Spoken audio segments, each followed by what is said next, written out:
3 या उससे ज़्यादा बार प्रेगनेंसी का लॉस होना सिर्फ एक मेडिकल कंडीशन नहीं बल्कि एक इमोशनल ब्रेकडाउन भी होता है। आप प्रेगनेंसी का टेस्ट पॉजिटिव देखते हैं तो खुशी के साथ एक डर भी आता है, कहीं फिर से मिसकैरेज तो नहीं हो जाएगा।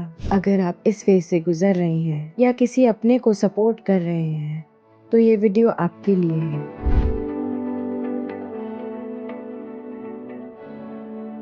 नमस्कार, मैं हूं डॉक्टर वर्तिका श्रीवास्तव, गायनेकोलॉजिस्ट एवं लैप्रोस्कोपिक सर्जन। आज हम बात करेंगे कि रेकरेंट मिसकैरेज का मतलब क्या है, ये क्यों होता है, कौन से टेस्ट ज़रूरी होते हैं और क्या ट्रीटमेंट ऑप्शंस अवेलेबल हैं। और ये पूरा डिस्कशन होगा RCOG गाइडलाइंस के अकॉर्डिंग। और सबसे इम्पोर्टेंट बात, इसका सोल्यूशन है और आप माँ बन सकती हैं। तो आइए सबसे पहले इसका मतलब समझते हैं। रेकरेंट मिसकैरेज का मतलब है 3 या उससे ज़्यादा बार कंटिन्यूअस प्रेगनेंसी का लॉस होना, यूजुअली 20 to 24 वीक्स के पहले। 1 या 2 मिसकैरेज होना बहुत कॉमन है। फर्स्ट प्रेगनेंसी में लगभग हर चौथी महिला इससे गुजरती है, लेकिन अगर मिसकैरेज बार बार होता है 3 या उससे ज़्यादा बार, तो ये अनकॉमन कैटेगरी में आता है और इसके पीछे क्या रीज़न है उसे ढूंढना बहुत ज़रूरी होता है। चलिए अब बात करते हैं कि रेकरेंट मिसकैरेज क्यों होता है। पहला कारण, जेनेटिक या क्रोमोसोमल प्रॉब्लम। लगभग 3 से 5% कपल्स में जेनेटिक या क्रोमोसोमल अनोमली के कारण रेकरेंट प्रेगनेंसी लॉस होता है, जहां मेल या फीमेल पार्टनर के क्रोमोसोम में थोड़े रीअरेंजमेंट होते हैं, जिसे मेडिकली कहते हैं बैलेंस ट्रांसलोकेशन। दूसरा कारण, यूट्राइन अबनॉर्मैलिटीज़। अगर बच्चेदानी का शेप अबनॉर्मल है, जैसे कि सेप्टेट यूट्रस जिसमें बच्चेदानी में एक पर्दा होता है, या फिर बच्चेदानी में फाइब्रॉइड्स हैं या अडहेशंस हैं, मतलब कि बच्चेदानी की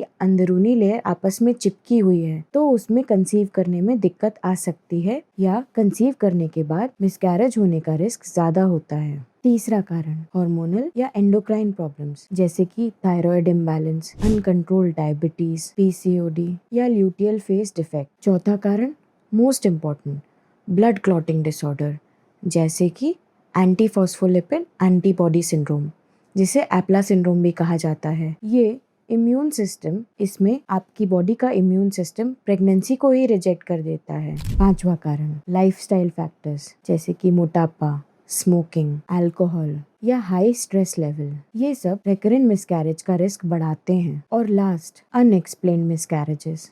सच बात यह है कि 50% केसेस में कोई भी क्लियर रीजन कभी नहीं मिलता, लेकिन इसका मतलब ये नहीं कि वो प्रेग्नेंट नहीं हो सकते या इसका कोई सोल्यूशन नहीं है। तो अगर 3 या उससे ज़्यादा बार मिसकैरेज हो चुके हैं तो कौन से टेस्ट ज़रूरी होते हैं। पहला, जेनेटिक टेस्टिंग। इसमें दोनों पार्टनर्स का कैरियोटाइपिंग कराया जाता है, जिसमें सारे क्रोमोसोम्स चेक किए जाते हैं। दूसरा, यूट्रस का detail scan, 3D ultrasound, HSG या हिस्ट्रोस्कोपी करके यूट्रस को चेक किया जाता है कि कहीं इसमें कोई सेप्टम या फाइब्रॉइड तो नहीं, कोई एडेशंस तो नहीं, जो कि रेकरेंट मिसकैरेजेस का कॉज बन रहे हैं। तीसरा, hormone testing, thyroid, prolactin, AMH, जिसमें आपका एग रिजर्व देखा जाता है, और ब्लड शुगर्स, फास्टिंग, खाने के 2 घंटे बाद, और HbA1c टेस्ट, जो कि बहुत इम्पॉर्टेंट होते हैं। चौथा, ब्लड क्लॉटिंग टेस्ट, जैसे कि एंटीफॉस्फोलिपिड एंटीबॉडी पैनल, एप्ला पैनल भी कहा जाता है इसको। इसमें काफ़ी सारे टेस्ट्स होते हैं जो कि ये बताते हैं कि कहीं ब्लड में ये कोई क्लॉटिंग फैक्टर्स तो नहीं। पांचवा, पार्टनर का semen analysis.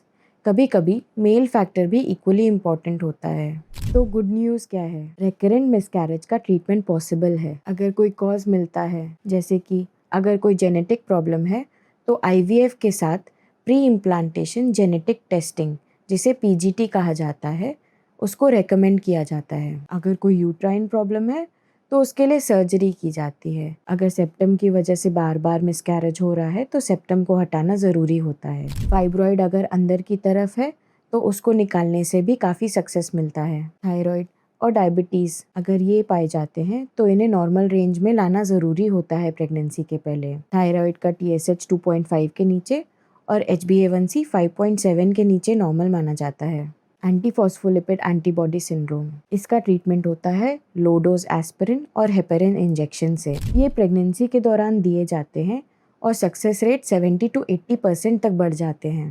Hormonal support, progesterone supplementation early pregnancy में दिया जाता है, स्पेशली पहले 3 महीने में, और अगर अनएक्सप्लेन्ड मिसकैरेजेस हो रहे हैं तो, और अगर कोई रीज़न नहीं मिलता तब भी प्रोजेस्टेरॉन सपोर्ट दिया जाता है। लाइफस्टाइल फैक्टर्स को इम्प्रूव करना बहुत ज़रूरी होता है, और सबसे इम्पॉर्टेंट क्लोज मॉनिटरिंग और इमोशनल सपोर्ट। इमोशनल सपोर्ट एक बहुत बड़ा रोल प्ले करता है। तो अब सबसे ज़्यादा इम्पॉर्टेंट सवाल, क्या प्रेगनेंसी पॉसिबल है? बिल्कुल। RCOG के रिसर्च के हिसाब से 70 to 80% वुमेन जिनको रिकरेंट मिसकैरेज हुआ है वो सही ट्रीटमेंट के साथ हेल्दी प्रेगनेंसी पा सकती हैं। याद रखिए, रिकरेंट मिसकैरेज इनफर्टिलिटी नहीं होता, इसका सल्यूशन है और आप बिल्कुल माँ बन सकती हैं।